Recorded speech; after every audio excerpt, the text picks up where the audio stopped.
Hello everyone, welcome back to the channel. Hope you all are doing good and great.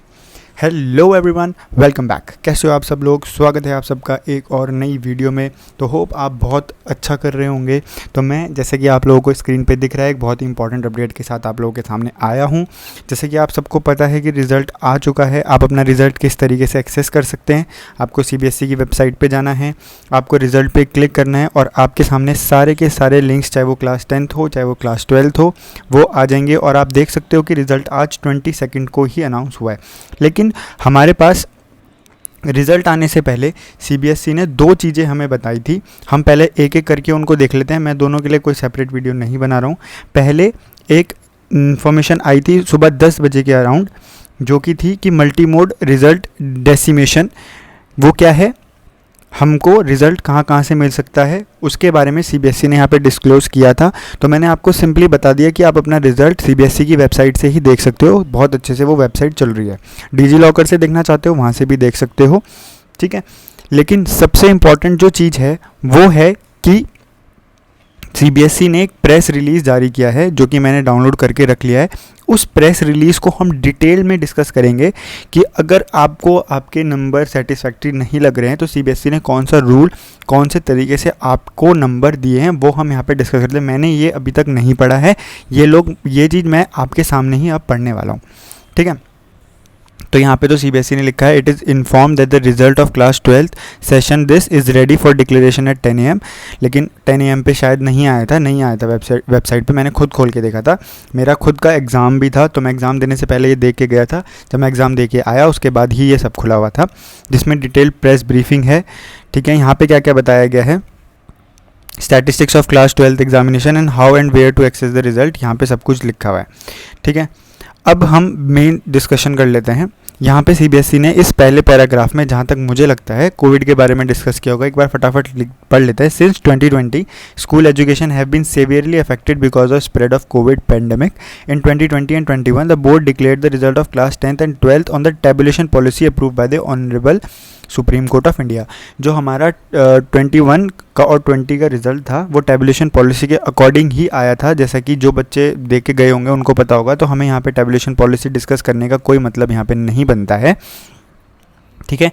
लेकिन CBSE कहना क्या चाहता है कि इन दौरान CBSE ने खुद कुछ भी एग्ज़ाम कंडक्ट नहीं कराए थे, तो उनके पास आप लोगों की रिजल्ट की इतनी डिटेल्स नहीं थी। तो during these 2 years board did not have any data on the learnings of the student as the board was unable to conduct all the exam. देखो जो मैं कह रहा हूँ वो लिखा है, once the activities of 2020 results were over the board started preparation for 21-22 examination keeping in view the probability of the continuation of the pandemic and likely impact on the same on studies and assessment of the students of class 10th and 12th accordingly। तो 2020 के बाद result declare करने के बाद CBSE ने 21-22 के session के लिए वर्क करना स्टार्ट कर दिया था, क्योंकि उनको लग रहा था शायद ये पेंडेमिक और कंटिन्यू हो सकता है, जिसकी वजह से 10th और 12th के बच्चों की स्टडीज़ पे इम्पैक्ट पड़ेगा। The board decided to conduct 2022 examination 2 terms. हमें पता है टर्म 1 और टर्म 2 में पिछली बार का जो हमारा एग्जामिनेशन होता है वो टर्म 1 एंड टर्म 2 में ब्रेक कर दिया गया था due to this covid pandemic, ठीक है। For the first time in history of the CBSE covid non conduct of classes, मतलब ये पहली बार हो रहा था टर्म 1 टर्म 2। फिर उसके बाद लिखा Covid and non conduct of class holding examination 2 times conducting an objective type examination getting the replies on OMR evaluation by school etc have made this session a special one and thus this session cannot be compared with any one of the previous session। जो term 1 के examination थे, जैसे कि हमें पता है, वो हमने OMR पे दिए थे। OMR पे हमने अपने सारे आंसर्स दिए थे। तो ये थोड़ा CBSE उसको वो कर रहा है कि बहुत स्पेशल सा एग्जामिनेशन था, ठीक है।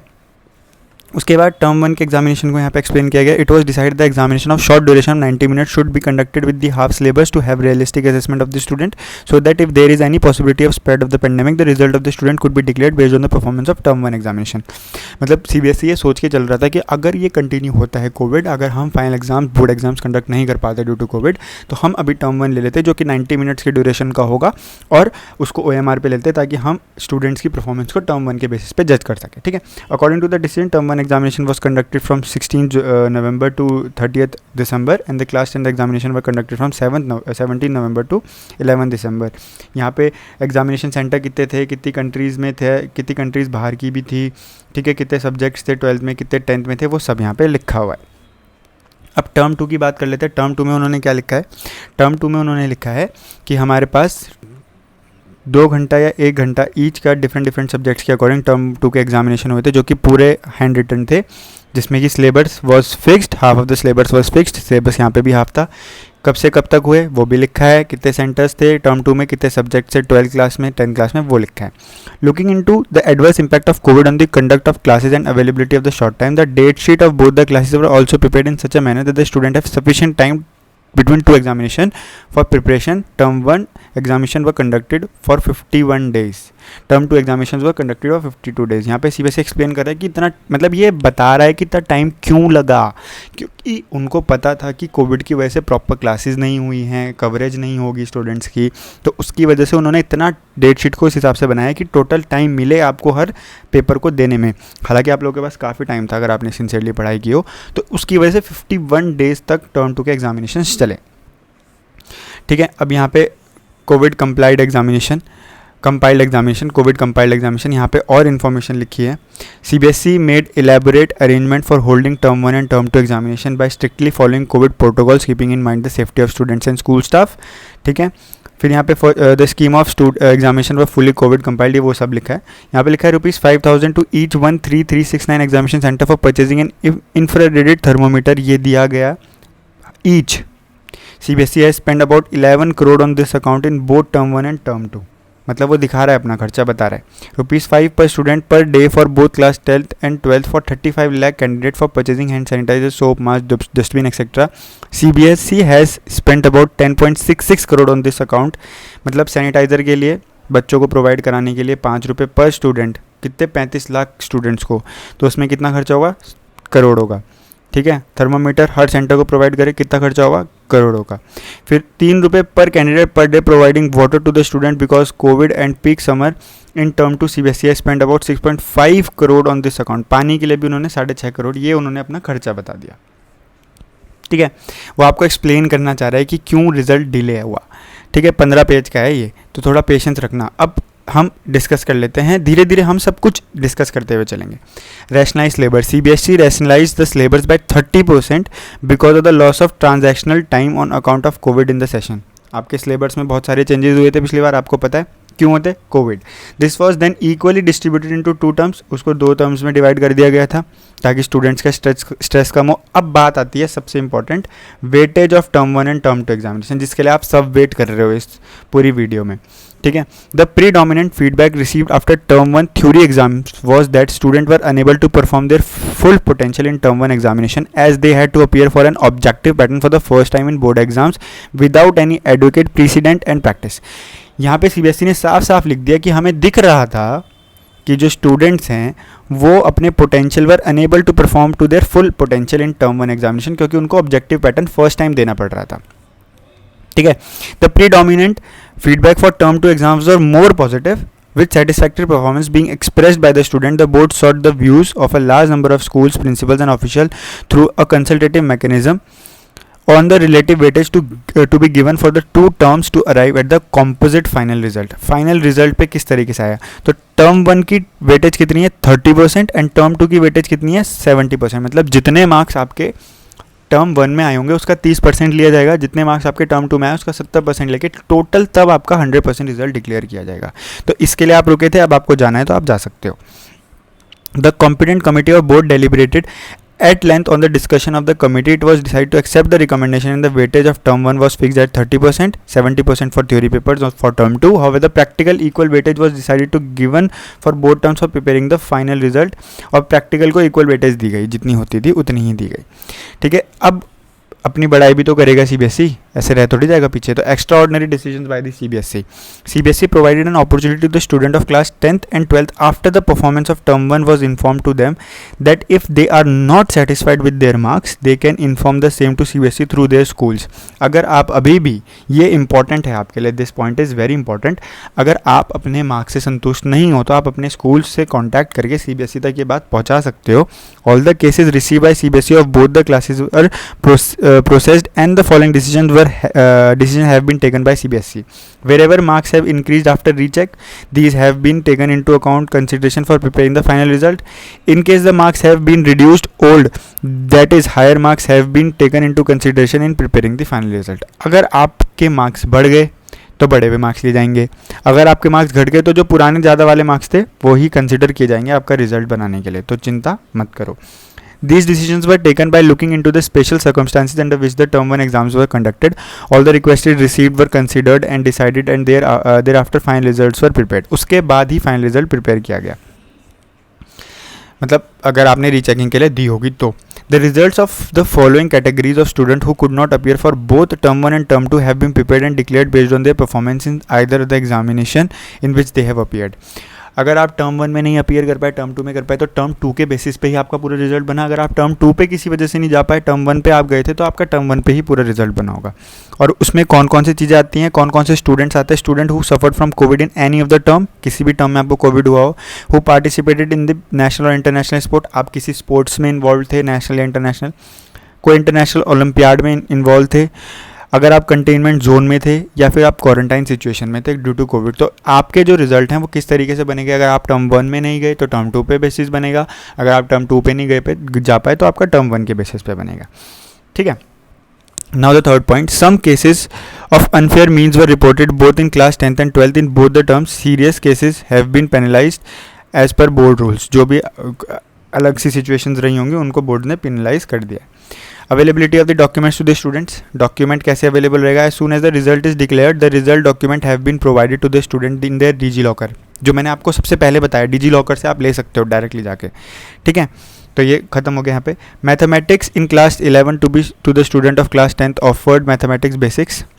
This year again, boards have decided that because of special circumstances, students who have offered mathematics basics in class 10th are allowed to offer mathematics in class 11th. In this regards, a detailed circular is being issued by the board shortly. अभी इसके लिए board अलग से एक notification और लाएगा mathematics को लेके कि जिन्होंने 10th में बेसिक वाली मैथमेटिक्स ली उनको अलाउ कर दी गई है आगे 11th में भी मैथमेटिक्स.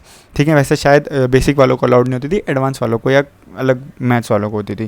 तो मेरे को इतना इन्फॉर्मेशन उसके रिगार्डिंग नहीं है, तो सॉरी फॉर दैट. बट कोई नोटिफिकेशन आएगा तो I will surely inform you. Merits certificate to the student. Merit certificate किसको मिलेगा. This year the board will issue the merit certificate to 0.1% of the student who have scored the highest marks in this subjects. However as per the earlier decision of the board to avoid unhealthy competition amongst the student, no merit list will be declared. कुछ भी फालतू का competition ना हो, क्योंकि सबको पता है कि कोविड की वजह से काफ़ी सारी चीज़ें थी, लेकिन आपने एग्जाम्स दिए थे मानते, लेकिन फिर भी सीबीएसई कोई मेरिट लिस्ट नहीं निकाल रहा है ताकि कुछ भी अनहेल्दी कॉम्पिटिशन ना हो. In this regard it is also inform that board is not awarding first second third division to its student. किसी को भी वो फर्स्ट सेकंड थर्ड अवार्ड नहीं कर रहा है, बस आपको मेरिट सर्टिफिकेट मिल जाएगा अगर आप इस 0.1% की कैटेगरी में फॉल करोगे तो. अब बात आती है verification, photocopy and re evaluation of term 2 examination. CBSE will also provide facilities to the student as provided in the earlier of getting their marks verified, obtaining photocopies and re evaluation. In this regard a notice is being issued separately. इसके लिए एक notice अलग से separately issue किया गया है. ठीक है, कहाँ किया गया अभी देखते हैं, देख लेंगे, मैं आपको इन्फॉर्म कर दूंगा. Improvement opportunity in the competent examination. As it is investigate in the national education policy two 2020 that students should be provided more opportunities to improve their performance. Hence, class 12 student will be allowed to improve their performance in one subject in the compartment examination. For all the students who are placed in the compartment category, the compartment examination will be conducted from 23 अगस्त. तो याद रखो compartment की date 23 अगस्त से है. मैं इसके लिए एक और वीडियो बनाऊंगा, अलग से बनाऊंगा. Compartment examination would be held on the syllabus of term 2, और इसका जो रिजल्ट होगा वो टर्म 2 के बेसिस पे होगा. अगर कोई बच्चे कंपार्टमेंट कैटेगरी में फॉल हो रहे होंगे या किसी को अपने मार्क्स इंप्रूव करने होंगे तो वो कंपार्टमेंट में अपीयर कर सकते दोबारा से. Further, the student who offered 6 or more subjects were not able to pass in any of the first 5 subjects except language, declared passed by replacing 6 subjects from the failed subject, are also allowed in the compartment examination to improve their performance. इसके लिए मैं चलो compartment rules के लिए मैं अलग से ही video बना दूंगा. ठीक है. डेट फॉर 2023 मेन एग्जामिनेशन वो 15 फरवरी से हैं ग्लोबली, ये भी सीबीएसई ने बता दिया. तो आपके जो बोर्ड्स एग्जामिनेशन है वो कब होंगे कंडक्ट, वो भी बता दिया इसमें. चलो ठीक है, इसके लिए भी मैं अलग से छोटी शॉर्ट वीडियो बना दूंगा, कोई दिक्कत नहीं है. लेकिन अगर आप यहाँ तक नहीं आए हो तो मैं अलग से बना दूंगा इसके लिए भी. स्पेशल सपोर्ट एंड दस recognition holding both the terms examination and देखो, अगर आप कहीं भी वीडियो में लग रहा है कि तेज है, तेज ऑब्वियसली होगा ही, क्योंकि बहुत बड़ी पीडीएफ है, डिस्कस करना ऑब्वियसली बात है, तेज होगा ही. लेकिन अगर आप वीडियो को कुछ चीज़ ऐसे हैं जो समझ नहीं पा रहे तो आप पीछे जाके उसको देख सकते हो. Holding both the terms examination and the assessment successfully becomes possible only because of the hard and selfless work done by the management, principal and the teacher. ये उसका जो भी उन्होंने मेहनत करी है, काम करा है, पेरेंट्स को, स्टूडेंट्स को, टीचर्स को, सबको धन्यवाद दे रहा है CBSE इस पेंडेमिक सिचुएशन में करने के लिए. तो शायद ये हमारे लिए इतना इंपॉर्टेंट नहीं है. टेक्नोलॉजी का यूज़ यहाँ पे है, ठीक है. Extensive use of technology facilitate the conduct of second examination 21-22 in the following activities. Technology was use in the form of apps developed in house. In house मतलब खुद की ऐप जो डेवलप करी गई है, कि app Pariksha Sangam and online portal for schools to register all the student of class 11th and 9th. DigiLocker के through initially all the examination form were obtained online through the school से जो भी है सब कुछ ऑनलाइन हुआ. Exam centre, locator app, ECL, ये वाली टेक्नोलॉजीज़ के बारे में यहाँ पे डिस्कस किया है. तो आप चाहो तो पढ़ लेना, इतना इंपॉर्टेंट नहीं है तुम लोगों के लिए. क्या क्या टेक्नोलॉजी यूज़ करी पढ़ सकते हो, ठीक है. काफ़ी सारी टेक्नोलॉजी CBSE यूज़ कर ली, CBSE ने, ठीक है. काफ़ी बहुत ज़्यादा मुझे लग रहा है सारी टेक्नोलॉजी तो नहीं है यूज़ करी हुई. अब यहाँ पे है एग्ज़ाम, मतलब इन्फॉर्मेशन है एग्ज़ाम सेंटर्स की, नंबर ऑफ़ स्कूल्स की, ठीक है. तो पास परसेंटेज की अगर हम बात करें तो ओवरऑल पास परसेंटेज 2022 की देखो, रजिस्टर्ड स्टूडेंट कितने थे, इतने थे. अपियर कितने हुए, इतने. 14,35,366. पास कितने हुए, 13 लाख, मतलब 1 लाख स्टूडेंट्स पास नहीं हो पाए. तो पासिंग परसेंटेज इस बार की रही है 92.71%, ठीक है. रीज़न वाइज देखें तो जैसे मैं अगर अपने रीज़न की बात करूं तो मेरा रीज़न है, यहाँ पे लिखा हुआ नहीं है मेरे रीज़न, चलो छोड़ो कोई बात नहीं. ये रहा, देहरादून लिखा है, मिल गया. देहरादून रीजन की पासिंग परसेंटेज रही है 85.39%, ठीक है. दिल्ली रीजन की अलग से है, फॉरेन रीजन की अलग से है. जेंडर वाइज देखी जाए तो बॉयज़ की परसेंटेज हमारी है 94 और गर्ल्स की 94, बॉयज़ की 91 और ट्रांसजेंडर्स की है 100%, ठीक है. Girls have done better than boys by 3.29%. तो kudos to all the girls, very good. Boys थोड़ा और पढ़ो, वैसे हम पढ़ते ही गए हैं, है ना. चलो, तो ये सारी इन्फॉर्मेशन थी. तो मेरे ख्याल से इतना आप लोगों के लिए रेलेवेंट था, ठीक है. मल्टी मोड वाला नोटिफिकेशन इन्होंने फिर से चिपका दिया नीचे, जो मैं आपको पहले दिखा चुका हूँ. जो इन्होंने पहले डाला था वो इन्होंने इस वाले प्रेस रिलीज़ के साथ भी डाल दिया. तो अगर मैं कंक्लूड करूँ वीडियो में, जो आप लोगों के लिए इंपॉर्टेंट था, टर्म 1 के 30% और टर्म 2 के 70%. अगर आप टर्म 1 या टर्म 2 में अपीयर नहीं कर पाए तो जिस भी टर्म में आपने अपीयर किया होगा, अगर आप किसी भी टर्म में नहीं कर पाए तो ऑब्वियस सी बात है भाई, कहाँ ही मिलेगा आपको रन रिजल्ट. तो किसी भी टर्म में अगर आप अपीयर नहीं कर पाए तो जिस टर्म में आपने अपीयर किया होगा तो उस टर्म का ही सिलेक्ट किया जाएगा. कंपार्टमेंट के लिए मैं अलग से वीडियो बना दूंगा, तो कंपार्टमेंट आपके लिए इतनी इंपॉर्टेंट नहीं है अभी. जिन लोगों को कंपार्टमेंट आई होगी उनको शॉर्टली जल्दी ये वीडियो मिल जाएगी, ठीक है. तो वीडियो पसंद आई हो तो प्लीज़ प्लीज़ प्लीज़ चैनल को लाइक करें. आपका क्या रिजल्ट आया कमेंट में लिख के ज़रूर बताएं यार, कि आप लोग अगर 10th में थे तो अब क्या चूज़ करने वाले हो, 12th में थे तो आप लोग आगे किस फील्ड में जाने वाले हो. All the best. I hope कि आप सब लोग बहुत अच्छे मार्क्स से पास हो गए होंगे. अगर किसी वजह से आप क्लियर नहीं हो पाए, हो सकता है भाई कोविड की वजह से आप नहीं पढ़ पाए थे या कुछ भी, अगर आपके पास कंपार्टमेंट अपॉर्चुनिटी है तो आप कंपार्टमेंट में ज़रूर एग्ज़ाम्स दें. अगर आपको लगता है कि आप किसी पेपर में कम परफॉर्म करा है आपने और परफॉर्म कर सकते थे और मार्क्स आ सकते थे आपके, तो आप भी कंपार्टमेंट में अपनी इंप्रूवमेंट एग्जाम के लिए बैठ सकते हो और री इवैल्यूएशन के लिए आप अपने स्कूल से कनेक्ट कर सकते हो, ठीक है. तो thank you for watching this video. Stay connected, stay fit and stay happy. जय हिंद.